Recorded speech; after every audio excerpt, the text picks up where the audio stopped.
히브리서 7장 1절부터 우리가 10장 18절까지 아주 긴 교리적인 가르침을 사도가 소개했다 그랬습니다. 그리고 10장 19절부터 이제 13장 길게 마지막까지는 그러한 가르침의 근거에서 실제적으로 살아가는 삶 속에 권면을 길게 주고 있다, 이렇게 이야기했습니다. 우리가 지난 시간에 살폈던 대로 10장 19절부터 21절 그 내용에서 앞에서 길게 이야기해왔던 그 교리적인 가르침의 내용을 두 가지로 요약했다 그랬습니다. 하나는 뭐냐면 예수님의 완전하고도 영원한 희생의 제사로 우리가 하나님의 면전에 나아갈 수 있게 되었다라는 것 한 가지. 또 하나는 예수님께서 하나님의 집을 다스리는 큰 제사장으로 지금도 살아계시다 하는 사실, 이 사실 두 가지로 요약을 했습니다. 그리고 이러한 가르침에 따라서 네 가지 정도를 당시 유대 그리스도인들에게 권면을 했었습니다. 그 내용이 10장 22절부터 25절까지 소개가 되었는데요. 한번 여러분 눈으로 잠시 한번 다시 확인해 보면 22절 끝에 가면 사도가 뭐라고 말하냐면 참마음과 온전한 믿음으로 하나님께 나아가자. 23절에서는 믿는 도리의 소망을 움직이지 말며 굳게 잡자, 이렇게 권면합니다. 믿는 도리라 하는 말은 신앙 고백을 뜻하는 말이라 그랬죠. 신앙 고백을 뜻하는 말인데 많은 어려움과 시련과 아픔이 있더라도 흔들리지 말고 그것을 굳게 잡자라고 하는 권면. 세 번째는 서로를 돌아보아서 사랑과 선행을 격려하자, 이렇게 말했습니다. 마지막 네 번째는 무슨 내용이었냐면 25절에 보니까 모이기를 피하는 어떤 사람들의 습관과 같이 하지 말고 오직 권하여 그날이 가까움을 볼수록 더욱 그리하자. 그리하자라는 게 뭡니까? 모이기를 힘쓴다, 이 말이죠. 오늘날로 말하면 이제 공적으로 하나님 앞에 이렇게 시간을 정해서 만나는 이 모임을 뜻합니다. 그날이 가깝다라는 얘기는 궁극적으로는 예수님께서 다시 오실 날이, 재림의 날이 가까이 온다 하는 그 말씀이지만 작게는 어떤 의미로도 생각해 볼 수 있다 그랬나요? 우리가 이 땅의 육신의 장막을 벗는 날이 가까이 올수록, 쉽게 말하면 이 세상 떠날 날이 가까이 올수록 더욱더 모이기를 힘쓰자, 이렇게 사도가 권면한 내용이었어요. 자, 이렇게 네 가지 정도를 권면한 사도는 오늘 본문에서 배교하지 말 것을, 배교하는 자에게 미치게 될 심판의 그 위험을 엄중하게 경고하는 메시지를 오늘 우리가 읽은 본문 속에서 표현하고 있어요. 자, 26절, 27절 말씀에 가서 보면 이렇게 말합니다. 우리가 진리를 아는 지식을 받은 후 짐짓 죄를 범한 즉 다시 속죄하는 제사가 없고 오직 무서운 마음으로 심판을 기다리는 것과 대적하는 자를 태울 맹렬한 불만 있으리라. 이 두 절이 오늘 우리가 읽은 본문 전체의 핵심적인 내용입니다. 진리를 아는 지식을 받은 후에 짐짓 죄를 범하게 된다면 다시 속죄하는 제사가 없다. 이 말은 구원받을 길이 없다, 이 말이죠. 오직 남아있는 건 뭐가 남아있느냐? 심판이 기다리고 있다. 그리고 맹렬한 불만 남아있다. 이렇게 이야기해서 여기 짐짓 죄를 범하지 말라라는 겁니다. 우리가 앞에서 여러 차례 읽어왔던 그 말씀과 비슷합니다. 예를 들면 2장 1절부터 4절 말씀에서 사도는 이런 그 당시에 이런 배교적인 상황을 의식하면서 이런 비슷한 메시지를 이미 주었어요. 3장 7절에 가게 되면 우리에게 아직 안식이 남아있을지라도 혹시라도 그 안식에 이르지 못할 자가 있을까를 두려워해라 하면서 또 이야기를 한번 한 적이 있고요. 6장에서 또 한 번 이야기한 게 있습니다. 하늘의 은사를 맛보고 다시 범죄하는 자에게 하나님이 두려운 심판이 기다린다 하는 메시지를 이렇게 이야기한 바가 있어요. 오늘 우리가 알고 있는 이 10장의 내용도 이 히브리서에서 계속 아주 강하게 경고하고 있는 이 메시지, 그 뜻을 같이 하고 있는 말씀들입니다.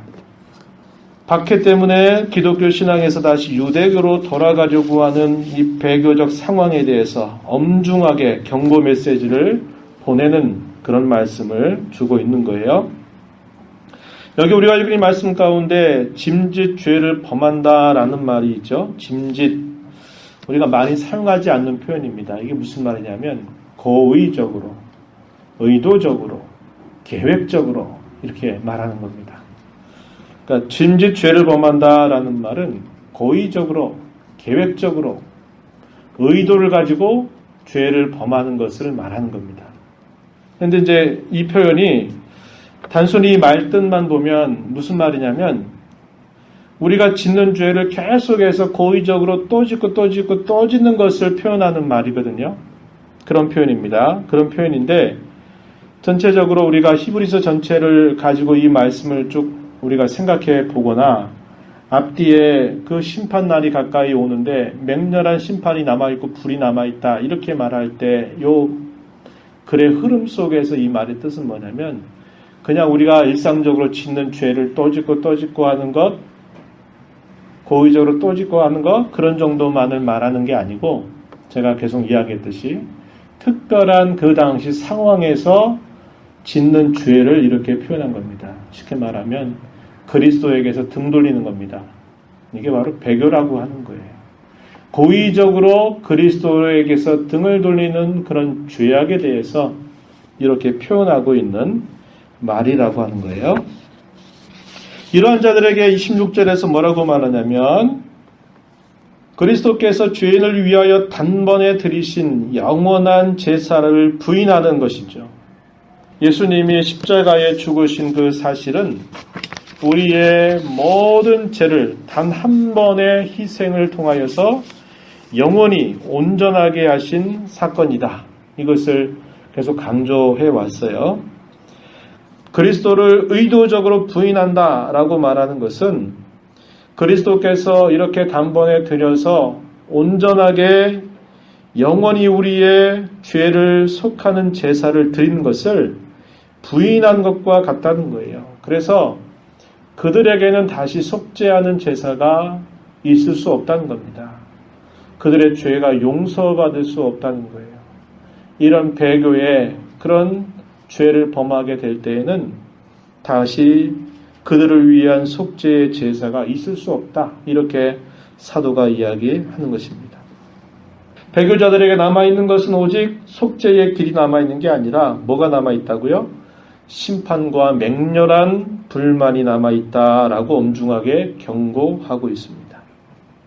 이 땅에서 잠시 잠깐 받는 그 형벌, 이 땅에서 잠시 잠깐 받는 그 박해를 피해가지고 잠깐의 그 죽음을 면하려 하다가 영원한 죽음과 형벌에 만나게 된다는 겁니다. 그런 일 하지 말라는 거예요. 이 땅에서 어차피 한 번 죽을 것이고 이 땅에서 우리가 살아가는 인생이 잠시 잠깐 살아가는 인생인데 이 땅에서 그 박해나 세상이 주는 형벌을 피하기 위해서 잠깐 당하는 그 죽음을 피하려고 하다가 영원한 죽음을 만나지 않도록 영원한 형벌을 만나지 않도록 해라. 이렇게 사도가 권하고 있는 말씀입니다. 나머지 28절부터 마지막 절 31절까지의 내용은 이 부분의 내용들을 좀 더 자세하게 설명하는 내용들을 가르쳐주고 있어요. 그 내용은 어떻게 얘기할 수 있냐면 구약 시대에 하나님의 말씀을 어겼을 때에도 거기에 따르는 심판이 있었다. 이 사실을 이야기하고 하물며 신약의 시대에 당하게 될 그 심판의 내용은 그보다 훨씬 더 엄중하고 무서울 것이다. 그 이야기를 하고 있어요. 자, 본문으로 가서 한번 확인해 보면요. 28절에 모세의 법을 폐한 자도 두세 증인으로 말미암아 불쌍히 여김을 받지 못하고 죽었다 이렇게 말하죠. 29절에 하물며 이렇게 말해서 지금 모세의 법, 이것은 구약 시대를 말하죠. 다르게 말하면 옛 언약, 그리고 29절에 하물며 이 말은 새 언약 혹은 신약 시대 이렇게 말하는 겁니다. 이렇게 구별해서 이야기하고 있는 거예요. 모세의 법을 폐한 자의 경우도 두세 명의 증인이 있게 될 때 그에게 더 이상 불쌍히 여기지 않고 그 처벌을 받았다는 겁니다. 신명 10장 2절 이하에 제가 말씀을 읽어드립니다. 내 하나님 여호와께서 내게 주신 어느 성중에서든지 너희 가운데 어떤 남자나 여자가 내 하나님 여호와의 목전에 악을 행하여 그 언약을 어기고 가서 다른 신들을 섬겨 그것에게 절하며 내가 명령하지 아니한 이롤 성신에게 절한다 하자.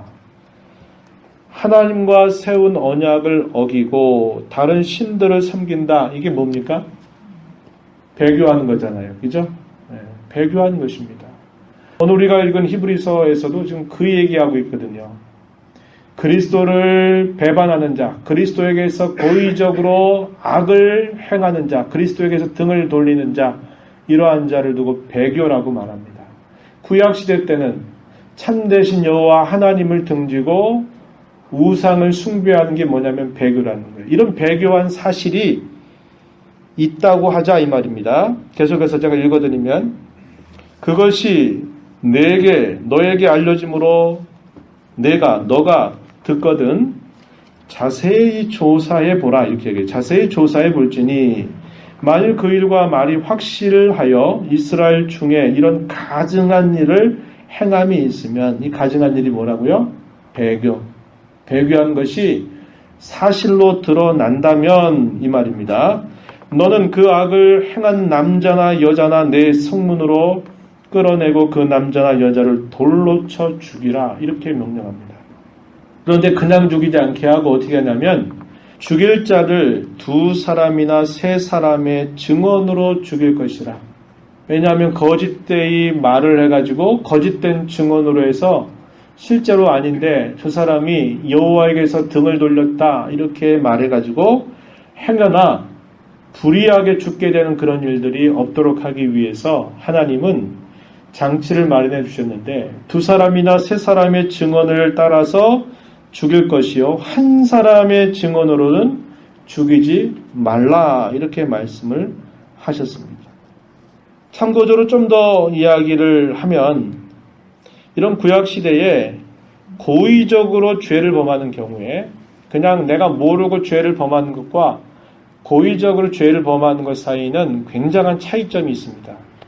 고의적으로 죄를 범할 경우에는 어떤 일이 있었냐면 이스라엘의 무리 전체에서 추방을 당하는 일이 있었어요. 오늘날로 말하면 출교입니다. 출교. 그 무리에서 그냥 쫓아내버리는 거예요. 뭐하면 고의적으로 죄를 범할 경우에 그런 경우도 있었고 또 그들이 하나님 앞에 제사하는 일에 있어서도 고의적으로 하나님 앞에 범죄한 사실이 드러날 때는 제사 드리는 데 있어서도 그 제사에서 추방시켜버렸습니다.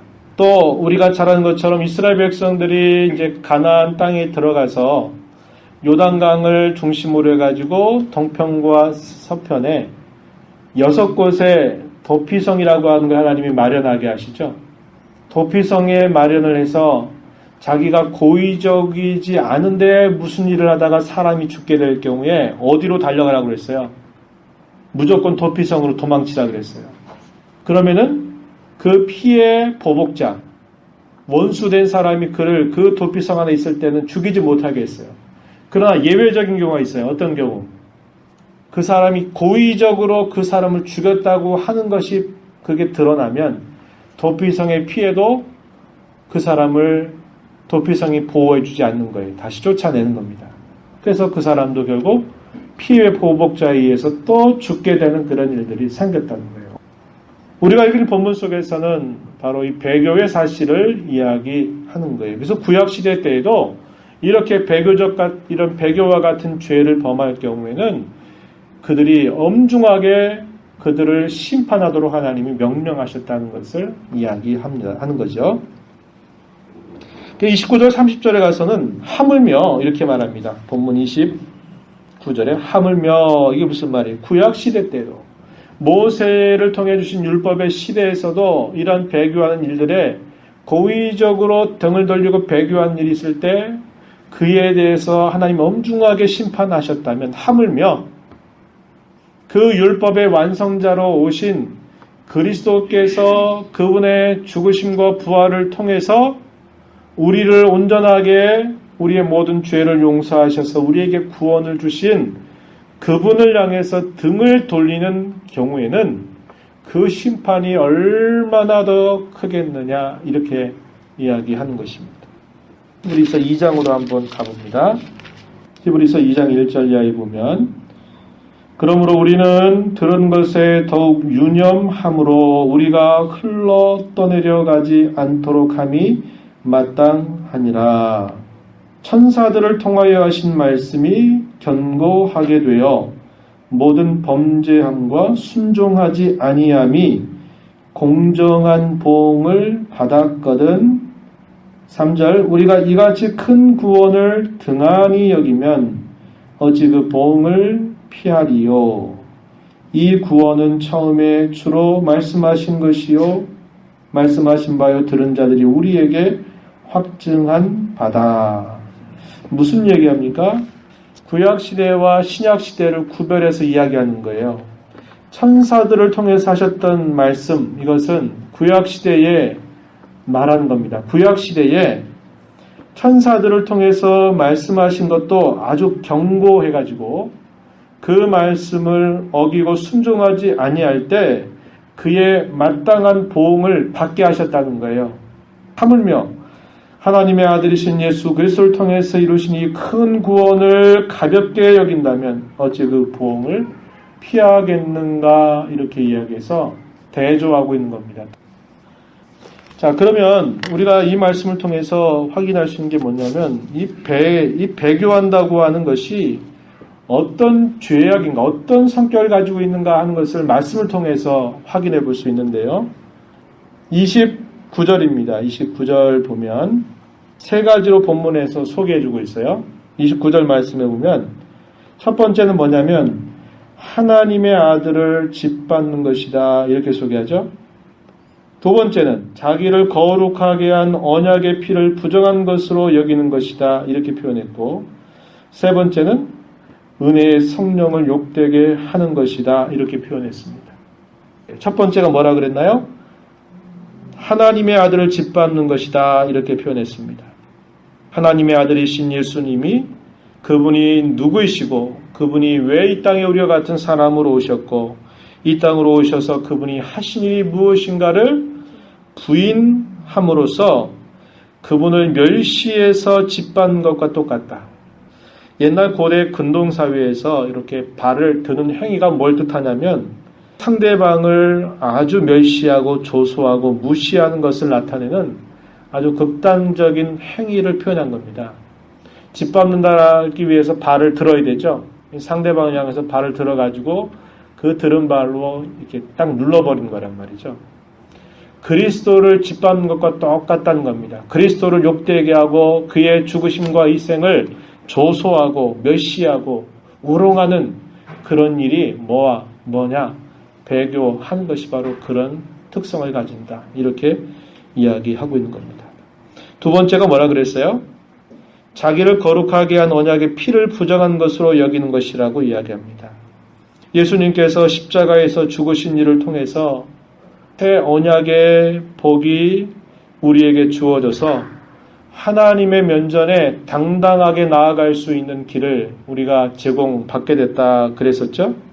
그랬는데 배교하는 사실은 그리스도의 피를 부정한 것으로 여기고 우리 구원을 위한 속죄의 길로 인정하지 않는 그런 모독죄에 해당된다. 이렇게 사도가 설명하고 있습니다. 세 번째는 은혜의 성령을 욕되게 하는 것이라고도 말합니다. 성령께서 이 땅에 오셔서 하시는 일은 예수님께서 하셨던 일이 무엇인가를 깨닫게 하시는데 그 목적이 있는 겁니다. 그래서 그리스도를 붙잡게 하는 데 있고 그리스도를 닮아가게 하는데 성령께서 하시는 일에 근본적인 목적이 있어요.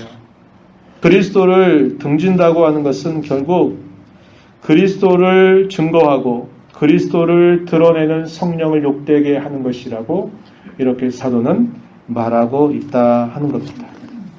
왜냐하면 성령께서는 항상 그리스도를 통해서 일하십니다. 그리고 성령께서는 항상 그리스도를 드러내고 그리스도를 증언하시는 일을 하시는 거예요. 그래서 그리스도를 무시하고 멸시하는 것은 곧 그를 증거하시는 성령을 무시하고 멸시하는 것과 똑같다. 이렇게 사도가 이야기하고 있다는 거예요. 그러면서 사도가 하는 말 29절 뒤에 가서 보면 당연히 받을 형벌은 얼마나 더 무겁겠느냐 너희는 생각하라 이렇게 표현합니다. 구약 시대에 모세를 통해 주신 법을 어긴 사람에게도 불쌍히 여김을 받지 못하고 죽었다면 하물며 이토록 세 가지와 같은 그런 모습을 드러내는 배교를 행하는 자가 받을 형벌은 얼마나 더 무겁겠느냐 너희는 생각해라 이렇게 사도가 권하고 있는 것입니다. 그러면서 30절 말씀에 가면요 뭐라고 말해요? 원수 갚는 것이 내게 있으니 내가 갚으리라 하시고 또다시 주께서 그의 백성을 심판하리라 하시는 말씀하신 것을 우리가 안다 이렇게 표현했습니다. 이 말씀은 구약에 있는 말씀을 인용한 것인데요. 신명기 32장 35절 36절 말씀을 인용을 해서 이렇게 표현한 말씀이에요. 그들이 실족할 그때에 내가 보복하리라. 그들의 환난 날이 가까우니 그들에게 닥칠 그 일이 속히 오리로다. 참으로 여호와께서 자기 백성을 판단하시고 그 종들을 불쌍히 여기시리니 곧 그들의 무력함과 갇힌 자나 노인자가 없음을 보시는 때로다. 그들이 실족할 때 내가 보복할 것이다. 그들의 환난 날이 가까우니 그들에게 닥칠 그 일이 속히 올 것이다. 라는 이 말씀을 이렇게 인용을 해서 하나님께서 내리실 그 심판이 대단히 무겁다라고 하는 사실을 사도가 설명하고 있는 겁니다. 그래서 그 모든 내용들을 종합적으로 이제 결론적으로 하는 말이 31절에 보니까 살아계신 하나님의 손에 빠져 들어가는 것이 무서울진저 이렇게 표현했어요. 두려울진저 하나님의 손에 빠져 들어가는 것 이것이 얼마나 두려운 일이냐 이렇게 이야기해주고 있는 겁니다. 그래서 이런 엄중한 경고의 메시지를 그들에게 주는 이유는 당시에 로마의 박해로 인해서 많은 사람들이 죽음의 위협을 당하면서 나 예수 안 믿겠다 이렇게 등을 지고 돌아서는 이런 배교의 사실들이 일어났었단 말이죠. 그래서 사도는 그런 배교의 위협 속에서 잠시 잠깐의 자기 목숨을 살리기 위해서 잠깐 살아가는 동안에 그 목숨을 구걸하기보다는 하나님 앞에서 영원히 살 수 있는 길을 택하고 이런 배도의 길에서 함께 그 길에 참여하지 말 것을 이야기하면서 그들로 하여금 그리스도를 끝까지 인내하며 붙잡을 것을 이렇게 강력하게 촉구하고 있다 이 말이죠. 저와 우리는 살고 있는 이 시대는 어떠합니까? 우리나라에도 134년이 됐어요. 기독교가 들은 지 134년이 됐는데 초기에는 그랬어요. 그죠? 예수 믿는 사람들이 처형을 당했어요. 그리고 조선이라고 하는 땅을 알지도 못한 채 하나님 인도를 따라서 이 땅에 왔던 선교사 한 분은 이 땅에 발을 내딛는 순간 목이 잘려 죽임을 당했어요. 아주 유명한 이야기입니다. 그런데 그 순교의 그런 피 그리고 그 이후에 많은 사람들이 그 복음을 들으면서 예수 믿는 것 때문에 죽임을 당하는 일이 우리 한국 사회에도 있었단 말이죠. 개화기에 이렇게 접어들어 복음이 들어오면서 굉장히 많은 그런 박해를 당하게 되었단 말이죠. 예수 믿음은 곧 목숨을 내거는 그런 일이 되었던 것이고요. 초대교회에 주님의 교회가 부흥하게 되면서 이 교회가 계속 확장되어져 가는 과정에서도 이 로마 제국은 가이사, 로마의 황제가 곧 신이다 이렇게 부르는 것을 늘 기본적으로 외쳤던 그런 때였습니다. 그러니 가이사가 왕이 아니라 예수님이 나의 왕이시다 이렇게 고발하는 게 적발되면 또 역시 처벌을 당하는 일들이 있었다는 것이고, 로마 제국 시대에 여러분 얘기했지만 10번에 걸친 대대적인 박해가 있었어요. 로마 제국 전체가 예수 믿는 사람들을 잡아서 공공연하게 처형하고 죽이는 사건이 10번이나 있었습니다. 지금 히브리서가 기록되고 있는 그 시대적인 배경이 바로 그런 시대에 지금 가까이 있는 때입니다. 네로 황제가 다스리고 있는 제 첫 번째 로마 제국의 박해, 이 시점에 있었을 때예요. 그러니까 예수 믿는 것이 목숨을 내거는 일이었고, 그래서 많은 사람들이 결국은 그리스도를 등지고 배교하는 일들이 일어났을 때 이런 말씀을 통해서 흔들리지 말고 신앙의 고백을 붙잡고 인내하고 갈 것을 이야기한 것입니다. 그래서 이것은 초대교회에 주어져 있는 그런 말씀이지만 역사적으로는 지금도 같은 하늘 아래에서 박해를 받고 있는 그런 모든 사람들에게 해당되는 부분입니다. 북한에 있는 지하 교회 성도들이 조용히 이불을 덮고 이불 속에서 조용히 찬송하거나 하는 중에 발각이 돼가지고 고발이 되면 이제 탄광촌에 끌려가서 거기서 평생도록 한다든지 이렇게 노예처럼 산다든지 아니면 총살을 당한다든지 하는 일. 이슬람 세계에서 예수 믿는다고 내가 개종했다라고 말하면 공개적으로 그를 잡아서 처형하는 그런 일이 지금도 같은 하늘 아래 살고 있는 지역이 다른 그런 성원들 속에서 여전히 지금도 벌어지고 있는 그런 현실이라고 하는 겁니다. 그래서 우리는 이러한 하나님의 은혜를 받은 것에 대해서 한편으로는 감사해야 됩니다. 평안의 때를 받은 것이 참 감사한 일이고, 여전히 같은 하늘 아래 있는데 북한에 있는 그리스도인들은 그것 때문에 목숨 걸고 신앙 고백해야 되고, 이슬람권에 있는 그러한 나라들도 예수 믿는 것 때문에 목숨 걸고 순교 정신으로 신앙 고백하는 이들을 위해서 우리는 기도해야 될 의무가 있는 것입니다. 그리고 우리가 해야 될 일들은 뭐냐? 우리의 작은 부분에서 그리스도를 등지지 않도록 해야 되는 겁니다. 저와 여러분은 하나님께서 끝까지 우리 모두를 영원한 구원에 이르게 하실 줄을 굳게 믿고 우리의 생활 속에서 그리스도를 배반하지 않도록 살아가야 됩니다. 그리고 계속적으로 고의적인 죄를 범하지 않도록 힘써야 한다는 거예요. 배골죄가 하루아침에 갑자기 배교로 탁자기 나타날까요? 자그마한 것에서 하나하나 우리의 신앙의 경계의 선들이 하나하나 무너지게 되다 보면 나중에 통째로 뽑혀버리는 거예요. 마찬가지입니다. 우리의 사소한 삶의 부분에서 예수님을 등지지 않도록 늘 우리 자신을 조심해야 돼요. 그런 걸 별스럽지 않다고 여기면서 하다 보면 나중에 통째로 다 뽑혀버리게 되는 일이 따라오게 되는 겁니다. 요한일서 3장 6절 9절에서 사도 요한은 이런 표현을 했어요. 그 안에 거하는 자마다 범죄하지 아니하나니 범죄하는 자마다 그를 보지도 못하였고 그를 알지도 못하였느니라 이렇게 표현했어요. 그 안 누굴까요? 하나님 안에 거하는 자마다 범죄하지 아니한다. 범죄하지 아니한다라는 말은 무슨 말이냐면 죄를 하나도 안 짓는다 그 말이 아니고, 오늘 우리가 사용했던 짐짓 죄를 범한 즉 이 표현과 똑같은 말이에요. 이게 무슨 말이냐면 의도적으로 고의적으로 계획적으로 계속해서 그 죄를 짓는 것을 두고 말할 때 여기서 범죄한다라는 말을 사용하고 있어요.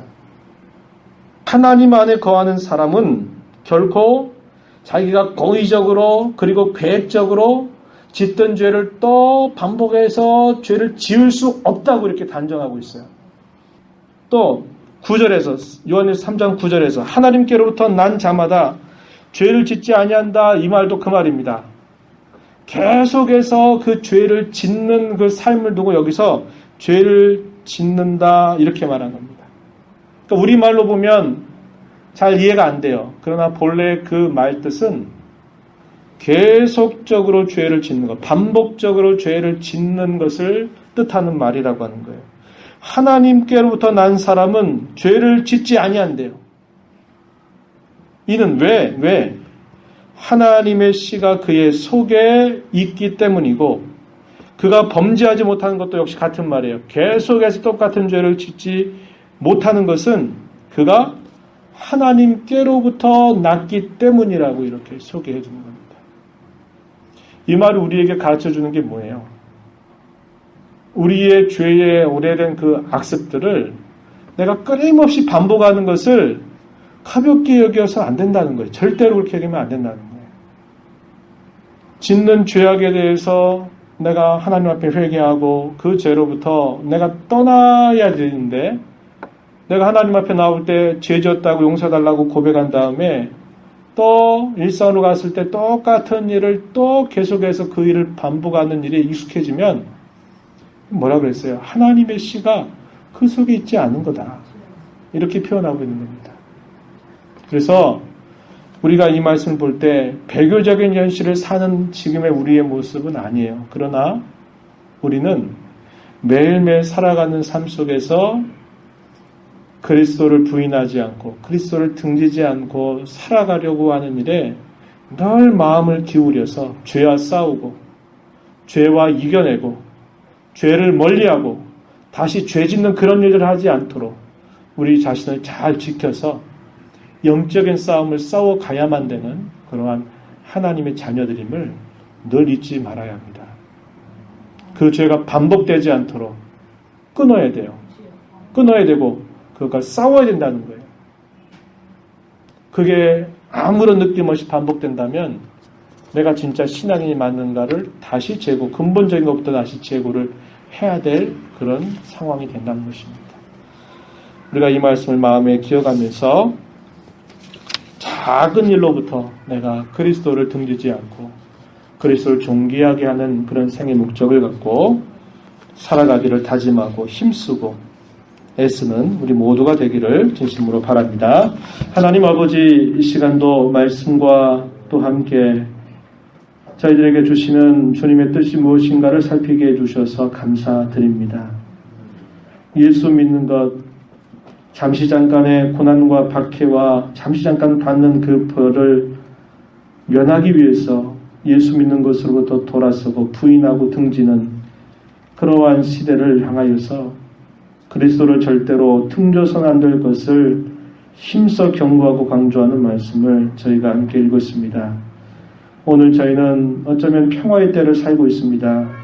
어느 누구도 예수 믿는다는 것 때문에 우리의 목을 칼이 들이대고 예수 믿으면 죽인다라고 말하는 시대는 아닙니다. 그러나 하나님, 저희들이 사소한 부분에서부터 그리스도를 부인하지 않고 그리스도를 등지지 않고 우리의 구원의 주님을 언제나 위하고 주님을 존귀하게 하고 주님을 자랑하게 하는 그러한 삶을 힘써 살아가도록 인도하여 주시옵고, 하나님 안에 거하는 사람은 지속적으로 또 고의적으로 계획적으로 짓는 죄악을 계속해서 반복해서 지을 수 없다라고 하신 말씀을 저희가 잘 기억하여서 죄와 싸우게 하시고 습관적인 고의적인 이런 죄로부터 벗어나는 그런 복된 삶을 살아가도록 도와주옵소서.